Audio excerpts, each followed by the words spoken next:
Thank you. Gentleman yields back, and I believe Mr. Obernolte is next. So we'll ask you to stick within the 5 minutes if you can, and I'll recognize you for your 5 minutes of questioning.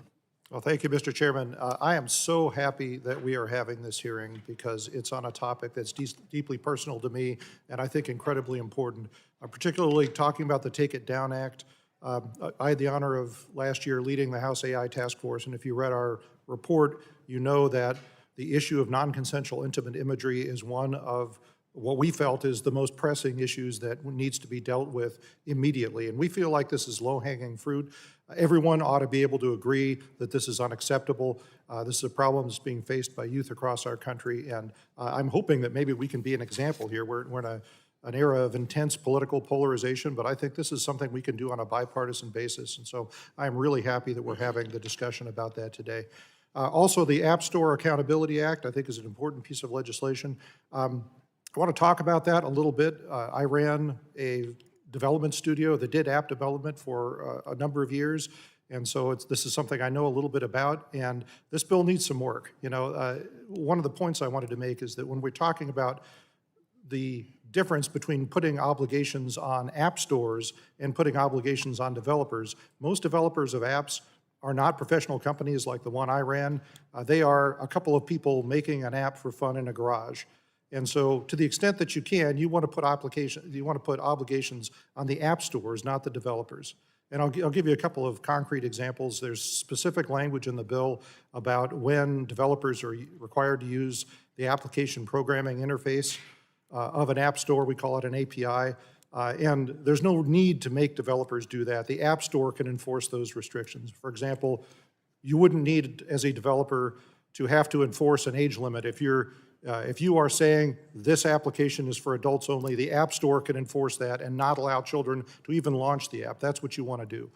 The same thing with purchase restrictions, same thing with time usage restrictions. So I'm hopeful that we can tighten up some of that language and make it clear where those obligations lie as this bill moves forward. And then lastly, I just wanted to spend a minute talking about enforcement, because we've heard some pretty compelling testimony this morning about the need for reforming Section 230. I think someone brought that up. Several witnesses talked about private right of action.